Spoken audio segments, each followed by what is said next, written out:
जवाब दिया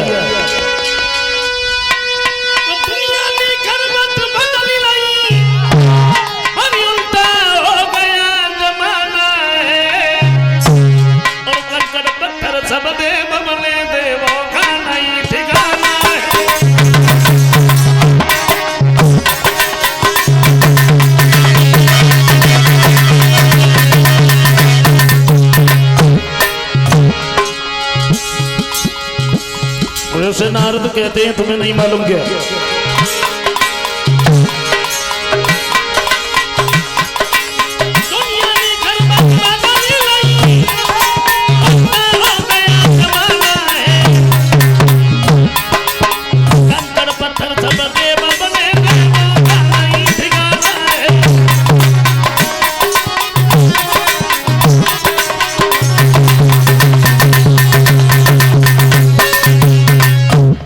जवाब दिया वृंदावन के लोगों ने तुम्हारा तो बहुत बड़ा अपमान किया। तुम्हारा पूजन छोड़ करके और गोवर्धन पहाड़ का पूजन कर रहे हैं। बोलो अपमान नहीं और क्या। जैसे ही इतने शब्द सुने हैं इंद्र एकदम से आग बबूला हो गया।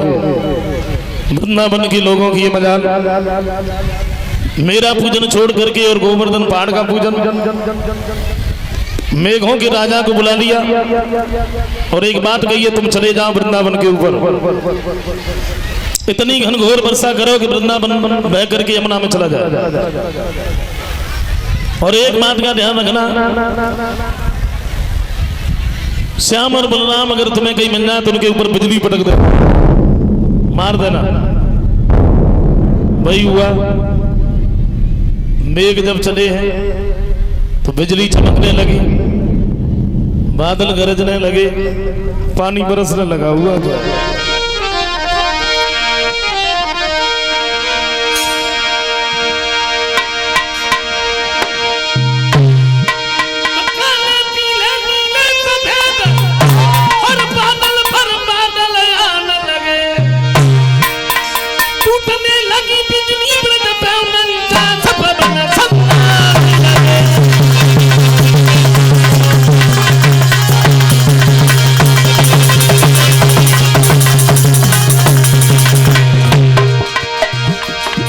मेघ जब चले हाथ का हाथ दिखाई नहीं देता,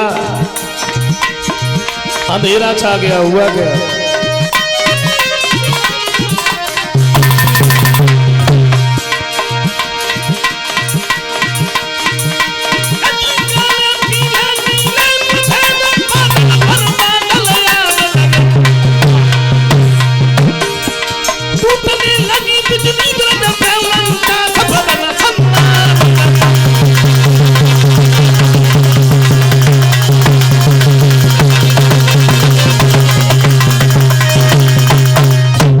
अंधेरा छा गया। वृंदावन के लोगों ने जवाब दिया, कन्हैया तुमने मेरी कोई बात नहीं मानी, अब क्या करोगे? अब इंद्र हमें जीवित नहीं छोड़ेगा। कलश वाली कन्या खड़ी हो जाओ। अब इंद्र हमें जीवित नहीं छोड़ेगा, क्या करें? श्याम सुंदर कहते तुम बिल्कुल भी चिंता मत करो भाई, हमने जिनका पूजन किया है भाई तुम्हारी रक्षा करेंगे। कन्हैया ने गोवर्धन को एक ही हाथ से उठा लिया, हाथ की सबसे छोटी वाली उंगली पर धारण कर लिया। बोले वृंदावन के लोगों, अरे आप खड़े खड़े क्या देख रहे हो? हाँ तो बोले नीचे आ जाओ, गिरपति महिमा दिखलाते, ये देखो आप छत्र बन के नीचे हमें बुलाते।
आ जाइए गोवर्धन के नीचे। वृंदावन के जितने भी लोग थे जब गोवर्धन के नीचे पहुंचे हैं। अच्छा, गोवर्धन में भी एक करामात बन गई क्या? गिर इतना ज्यादा गर्म हुआ जो बूंद भी नहीं ठहराती है, हर धार भाप बन जाती है, नभ मंडल उड़ जाती है। गोवर्धन में भी एक करामात बन गई, जो भी बूंद आती है वो जल जाती है, भाप बन करके उड़ जाती है। इधर कन्हैया गोवर्धन साधे हैं। यशोदा मैया बोली देखो हमारे लाला के नहीं गोवर्धन साधे हैं, और कहो कितनी हिम्मत ना पड़ रही जो गोवर्धन में हाथ लगाए ले, ज्यादा ना तो थोड़ो तो सारो मिली जाए। और जैसी सब लोगों ने सुनी सको ने मथनिया लगाई, कौन वैसे ही हाथ लगाओ। दामा नजदीकी खड़ो रहे, दामा ने लाठी लगाई, अब उस श्याम पे दौड़ पड़ो, बोले अब तू छोड़ दे, अब तो हम साधे रहे। और दामा बड़ी तेजी से लाठी लगाए। अच्छा, कन्हैया जब गोवर्धन साधे हैं तो वृंदावन के लोगों के दिमाग में एक बात आई, छोटू सो कन्हैया, और इसने गोवर्धन को उठा कैसे लिया? एक ने पूछ लिया श्याम, हाँ, बोले तुम हमें ये बताओ तुमने गोवर्धन को उठाया कैसे? तो श्याम सुंदर कहते इसमें कोई पूछने की बात है, मैं भगवान हूँ इसलिए मैंने उठा लिया। सब लोग हंसने लगे, बोले तुम भगवान कब से हो गए? तुम भगवान कब से हो गए? कन्हैया ने वैसे कभी नहीं छिपाया कि मैं भगवान नहीं हूं। 50 बार अपने मुख से कहा है कि मैं भगवान हूं। श्याम सुंदर ने कभी छिपाया नहीं, और प्रभु राम ने कभी बताया नहीं कि मैं भगवान हूं। बोले तुम्हें बताना पड़ेगा, तुमने गोवर्धन को उठाया कैसे? तो श्याम ने सोचा अगर मैं ये कह रहा हूं कि मैं भगवान हूं तो ये मानने को तैयार तो है नहीं। तो कन्हैया ने एक बात कही, देखो मैं बताऊं, कछु माखन को बलु बड़ू, कछु गोपन करी सहाय, और श्री राधा जू की कृपा से मैंने गिरवर लियो उठा।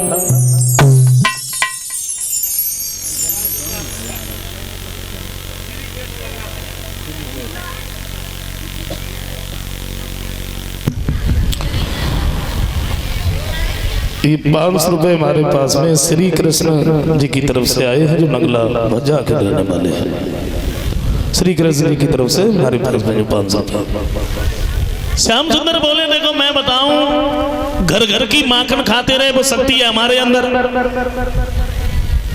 और इतनी सारी छड़ी लगी है उसे सारा मिल रहा है। और सबसे बड़ी बात तो ये है हम गोवर्धन उठाए हैं, तुम सब लोग टकटकी लगा के हमारी चेहरा की तरफ देख रहे हो, और तुम्हारे अंदर की जो शक्तियां हैं वो मेरे अंदर आ रही हैं, इसलिए गोवर्धन उठाए।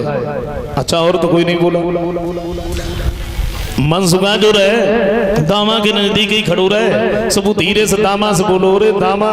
बोले हाँ, जब आप तो सोई तुम सोचे 2-3 दिन से हमारा शरीर कैसे कमजोर हो जाता है। बोले अभी तक तो माखन चुराता रहा, अब शक्तियां भी चुरानी शुरू कर दी। गोवर्धन साधे रहे 1-2 दिन नहीं बल्कि 7 दिन हो गए। मेघों का राजा इंद्र के नजदीक पहुंच गया, बोले हमें माफ करना, 7 रोज से क्षण भर भी रोक नहीं खाई, लेकिन पता नहीं वो वृंदावन के कैसे लोग हैं जो जल की एक बूंद भी नहीं पड़ी। इंद्र समझ गया, इंद्र ऐरावत पर सवार होकर के चला, इधर बरसात कुछ थमी है, तो कन्हैया ने गोवर्धन को नीचे रखा। तब तक इंद्र सामने पहुंच गया, चरणों पर गिर पड़ा, बार बार क्षमा मांगी, हमें माफ करना, पहचानने में देर हो गई। श्याम सुंदर ने इंद्र को माफ किया और इंद्र वहां से लौट करके चला जाता है।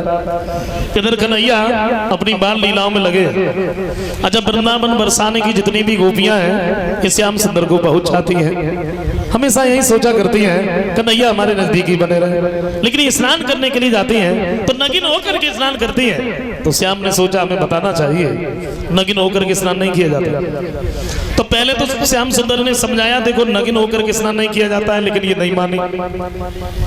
और जब मानी नहीं तो एक बात सोचिए, अब तो कुछ लीला ही करनी पड़ेगी, नाटक रचना पड़ेगा।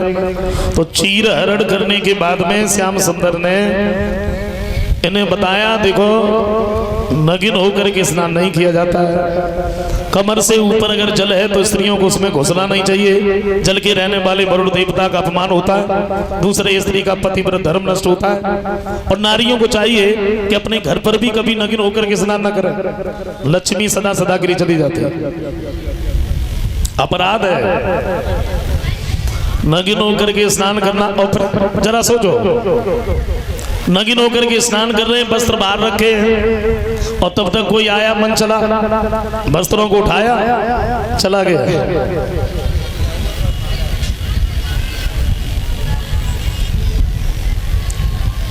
अच्छा, इस जगह पर बहुत सारे लोग एक चीज बड़ी उठाते हैं, क्या बताइए? कैसे भगवान थे जो गोपियों के चीर चुराए? मतलब लोग भगवान पर भी संदेह करते, शक करते। कैसे भगवान थे जो गोपियों के चीर चुराए? लेकिन भगवान श्री कृष्ण ने जब गोपियों के चीर चुराए, और चीर इसलिए चुराए कि इनको बताना चाहिए नग्न होकर स्नान नहीं किया जाता है। और तब भगवान श्री कृष्ण की उम्र 7 वर्ष की थी, और 7 वर्ष की अवस्था में गोपियों के चीर चुराए। वो तो बहुत दिन पहले की बात है, अभी तो कलयुग चल रहा है। अभी 7 वर्ष के बच्चे को ये नहीं मालूम होता है कि पति पत्नी के संबंध क्या होते हैं। तो बताइए, वो भगवान के ऊपर लोग कहते हैं कि बताइए कैसे भगवान थे जो चीर चुराए?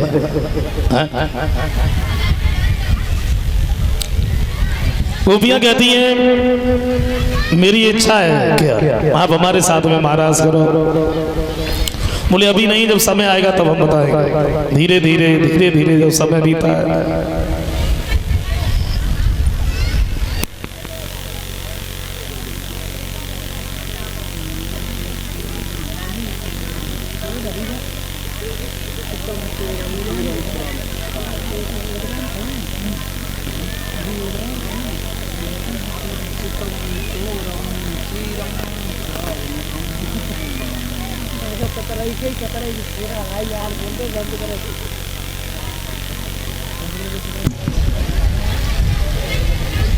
योग माया को आज्ञा दी है, यमुना के किनारे बड़ी सुंदर बड़ी रमणीक जगह बना,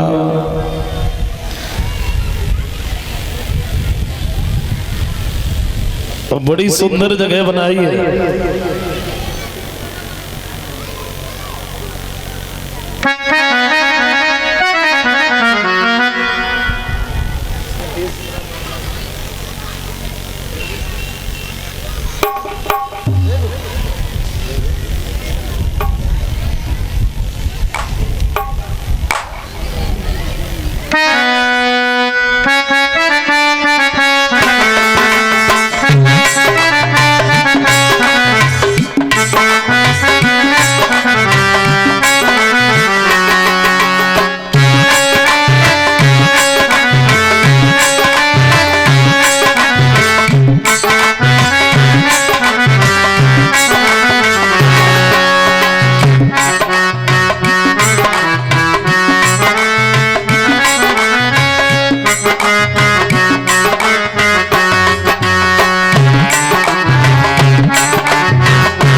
सुंदर सी जब जगह देखी तो श्याम सुंदर ने वो बंसी अपने हाथ में उठाई और जब श्याम ने बंसी बजाई हुआ क्या?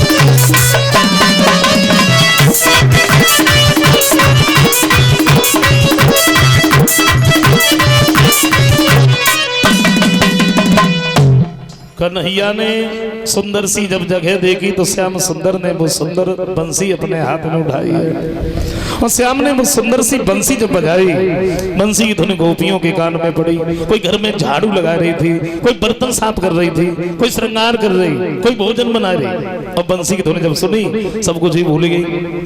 एक अगर खाना बना रही बंसी की धुन जैसी कान में पड़ी, मैंने रोटी तई पे उन्होंने डाली भागी। एक अगर बर्तन साफ कर रही और बंसी की धुन जैसी सुनी सो हाथ उन्होंने धोए भागी। अच्छा, एक गोपी को तो उसी समय ससुर को भोजन देना था, ससुर को भोजन देना था और गाय को चारा डालना था और बंसी की धुन कान में पड़ी, भूल गई। गाय को भोजन दे आई, ससुर के पास में चारा रखाई, भागी।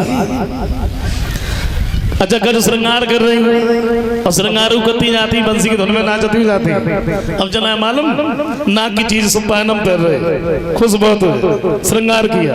कैसा? कन्हैया ने कैसी बंसी बजाई, अंदाजा लगाना श्याम ने कैसी बंसी बजाई होगी। हमारे पूजनीय गुरुदेव जी ने छोटी सी कल्पना की कि श्याम ने कैसी बंसी बजाई।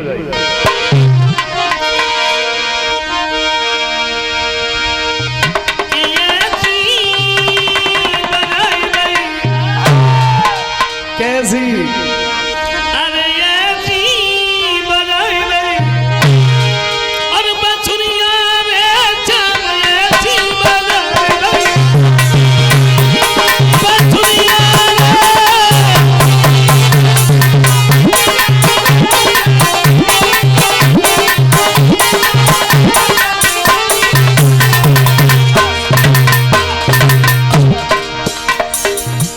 कैसी बजाई? गोपियां श्रृंगार कर रही।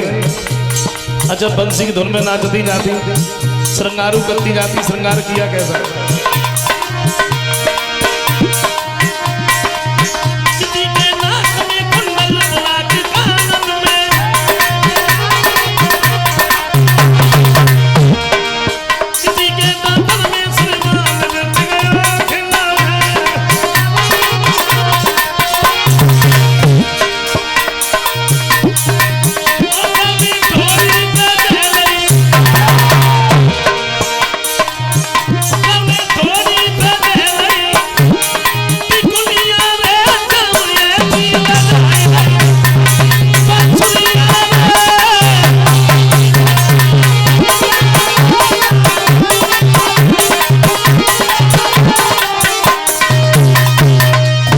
उलटे सीधे गहने पहने, साड़ी लपेट ली कहने को, बहु तेरा रोका पतियन ने, राजी न भई में रहने।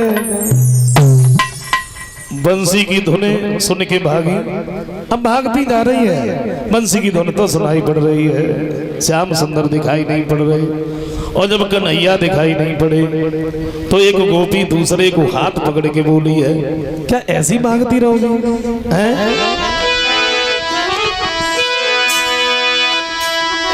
गोपी हाथ पकड़ के बोली कि देख ले बेले और कहाँ है गिरधारी, देख ले बेले कहाँ है बदलारी।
के नजदीक जब पहुंची है, श्याम सुंदर ने पूछा तुम काहे को आए? जवाब दिया श्याम, हम लोगों की इच्छा है आप हमारे साथ में महाराज करो। श्याम सुंदर इनकार करते रहे लेकिन ये नहीं मानी है, तो श्याम ने महाराज किया। ऐसी लीला रची श्याम ने, जितनी गोपियां हैं उतने श्याम बन गए। अब सब यही सोचती हैं कि कन्हैया मेरे पास है और किसी के पास है नहीं। महाराज का कार्य शुरू हुआ। महाराज को देखने के लिए देवियां चली, कैलाश पर्वत से पार्वती जी चली। भोले बाबा ने पूछ लिया, पार्वती कहिए भाई तुम कहीं जाती थी तो हमें अपने साथ ले जाती थी, साथ अगर ना ही लेके जाती तो बता के जाती थी, या तो ना संग ही लेके जा रही ना बता के जा रही, कहाँ जा रही? बोली प्रभु तुम्हें मालूम नहीं है, महाराज सो रहा है, मैं महाराज को देखने जा रही हूँ। अकेली अकेली जा रही हो, हमें नहीं ले चलोगी? नहीं। क्यों? कि पुरुष नहीं जाते, केवल महिलाएं जाती हैं। लो कर लो बात, पुरुष नहीं जाते। अरे ये तुम्हारी कोई बात हुई, हमें साथ ले चलो। बोलो मैंने कहा नहीं पुरुष नहीं जाते। भोले बाबा कहते हैं ऐसा करो। कैसे? तुम्हारे पास में नहीं ना है तो फटी पुरानी साड़ी धरी हो भाई, ले आओ। साड़ी? साड़ी का क्या करोगे? बोले पहना लो। पागल हो गए क्या? जहाँ तो भरेगी दाढ़ी झाड़ी जा कहाँ ले गए हो? बोले बाबा बोले कुछ भी करो। तो बोले गौरा से एक दिन यो भोला, ओ प्यारी हम भी जलाना बोलेंगे। बोले गौरा से एक दिन यो भोला,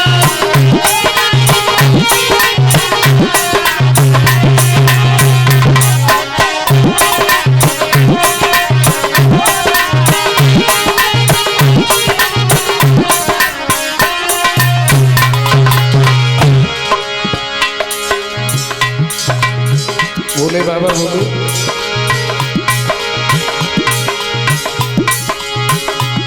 बोले गौरा से एक दिन यो भोला, ओ प्यारी हम भी जलाना बोलेंगे। वृंदावन की सुहानी गले लगे, ओ वृंदावन की सुहानी गले लगे, देखने राज हम भी चलेंगे। वृंदावन की सुहानी गले लगे,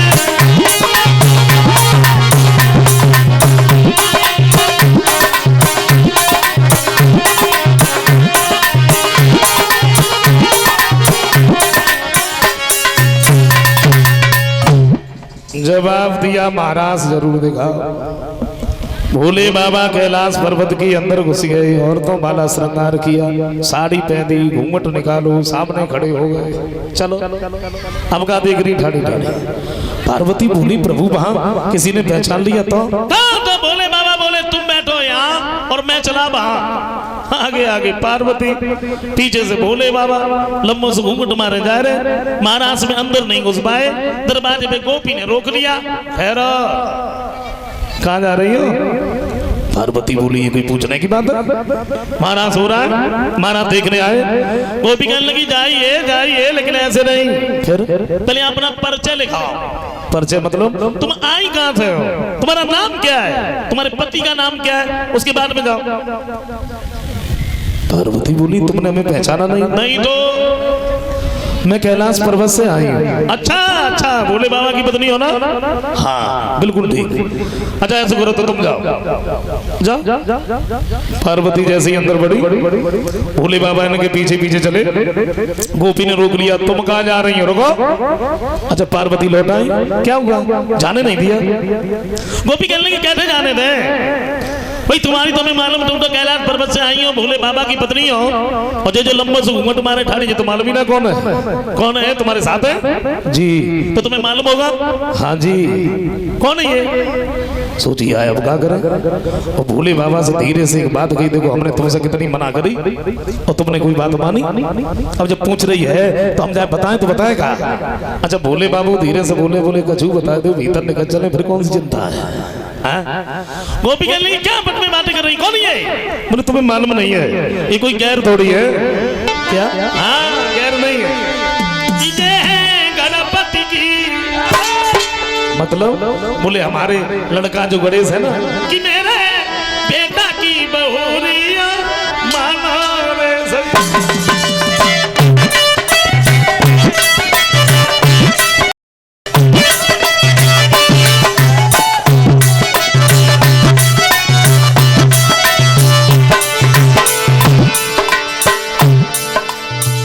एक बात कही, हमारे लड़का जो गणेश है और जो उनकी पत्नी है, अच्छा गोपी ने एक बार ना 5-6 बार ऊपर से नीचे देखो। फिर एक बात कही बड़ी चालाक हो। क्यों चालाकी क्या बात है भाई, जो है हमने सो बताया। गोपी बोली चालाक तो जामे हो, बहुत तो अपन सब लंबी ढूंढी है, हम शादी करी। बोले ज्यादा देना थोड़ू भाई।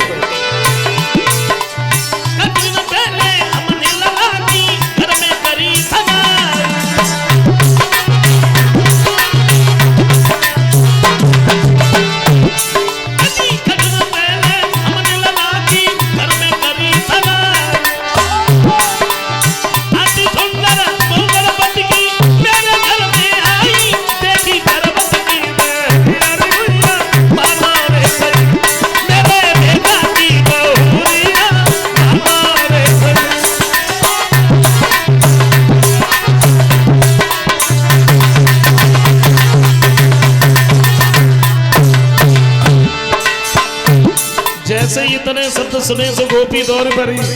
अच्छा शादी अपने लला की खबर न मोई भी दबा।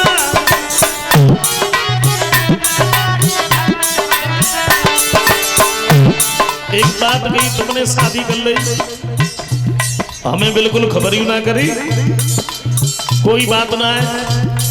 तुमने हमें वहां कैलाश पर्वत पे तो बुलाओ ना, और तुम यहाँ हमारे पास तो आई गई हो, कितनी अच्छी बात है। पैसों करो कैसो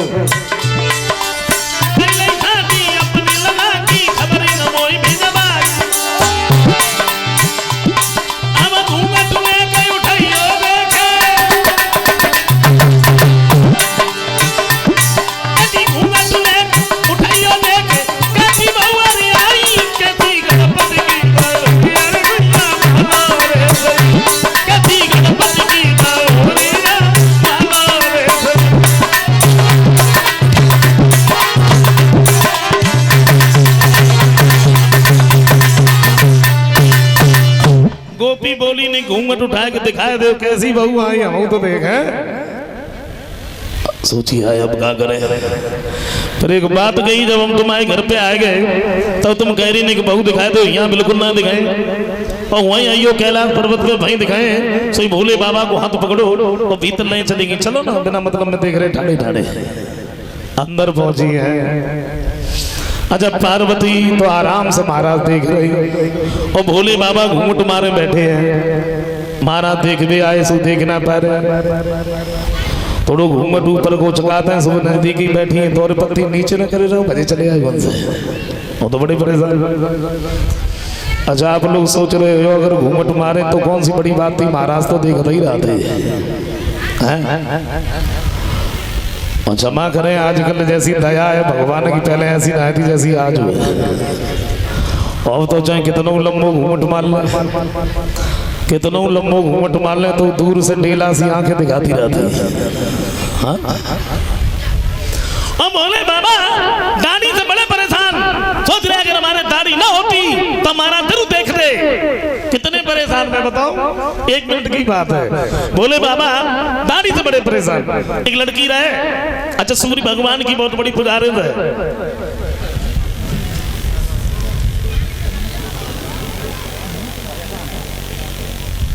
सूर्य भगवान की बहुत बड़ी पुजारी है। अच्छा शादी भाई ससुराल की चली, ससुराल की चली, सब रोई उठी। जब रोई तो सूर्य भगवान ने लड़की को जादू बानी एक डिबिया दी, छोटी सी डिबिया है। अच्छा डिबिया करामात का है, अगर डिबिया खोले सो दाढ़ी और मूंछ फिट, और डिबिया बंद करे सो दाढ़ी और मूंछ बंद।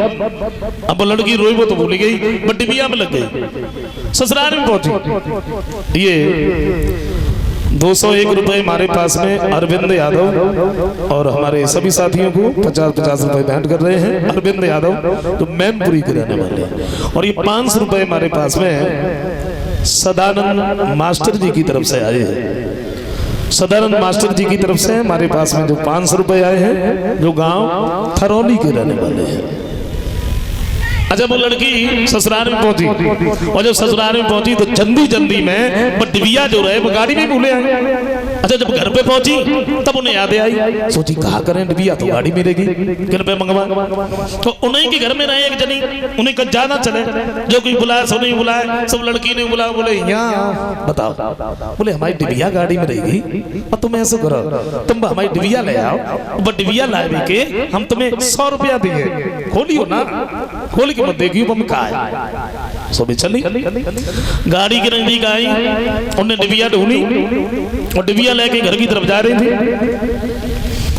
सो दिमाग में एक बात आई, छोटी सी डिबिया है, जाना वजन ना है और ले जाना कि 100 रुपया है, हमें को देखा तो नहीं, खोल के देख ले जब भीतर धरूगा। और जैसी उन्होंने डिबिया खोली और सोई उनके दाढ़ी और मूंछ पेट, अब दाढ़ी और मूंछ देखी तो डिबिया तुमने भाई फेंक दी, बेव आ गई भीतर कमरा में घुस के बैठ गई। अब बाहर निकले कैसे, हाथ भरेगी दाढ़ी ढाड़ी रहे, शीशा में मुंह देख देख के घूम रोए, पूरा दिन बहु बाहर ना निकली। उनके पति जो रहे बाहर बैठे बैठे इंतजार देख रहे, अब कोई रोटी ला, अब जब कोई ना लाओ तो वे खुद ही खाने के लिए गए। और जैसे ही वे घर में घुसे सोई भी बैठी मिली गई सबसे पहले भी, और दाढ़ी और मूंछ जैसे ही देखी सुबह दौड़ पड़े। अच्छा,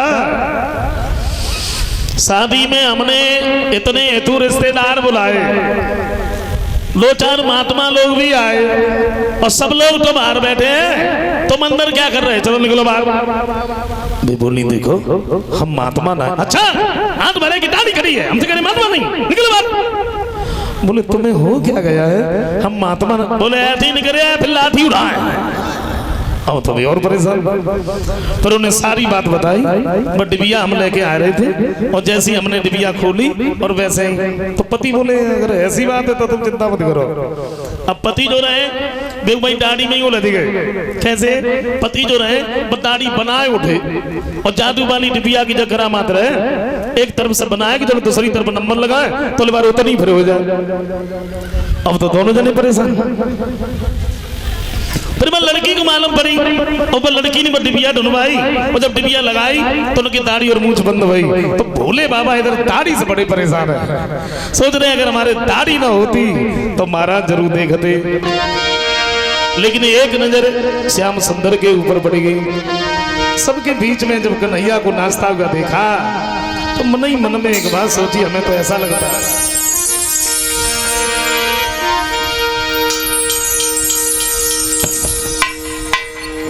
बोले हमें तो ऐसा लगता है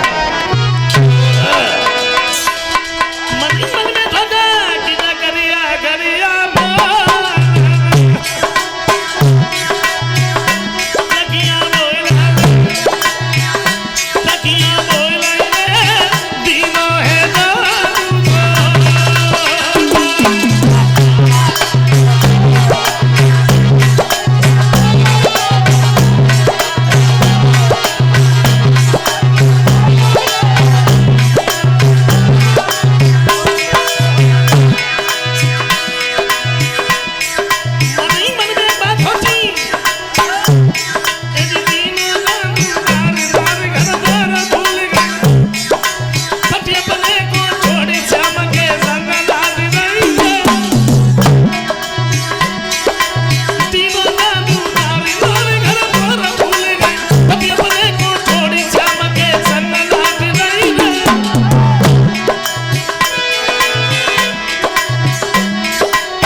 उसके बाद भोले बाबा को किसी भी तरह से चैन ही नहीं पड़ा, और जब चैन नहीं पड़ा साड़ी को उतार के फेंक दिया, डमरू अपने हाथ में उठा लिया। सबके बीच में कूद पड़े और नाचने में लग गए। और जब इनकी पहचान हो जाती है तब इनका नाम गोपेश्वर रखा। महाराज का कार्य संपन्न हुआ। भोले बाबा पार्वती को साथ में लेकर के ये कैलाश पर्वत पर आते हैं। गोपियां अपने अपने घर पर चली जाती हैं।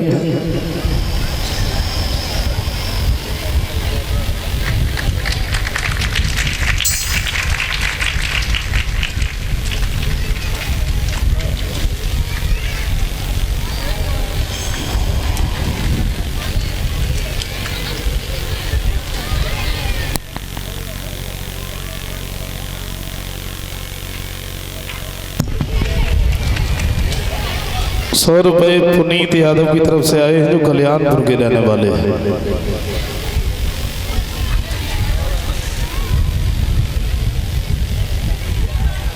ये क्या लिखा भाई? बेहद रुलाया परदेसी।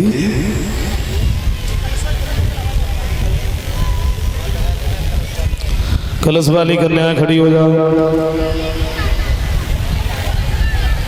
₹100 हमारे पास में अनिल यादव प्रधानाध्यापक की तरफ से आए हैं, जो थरौली के रहने वाले हैं। इनकी तरफ से अनिल यादव जी की तरफ से हमारे पास में ₹100 है।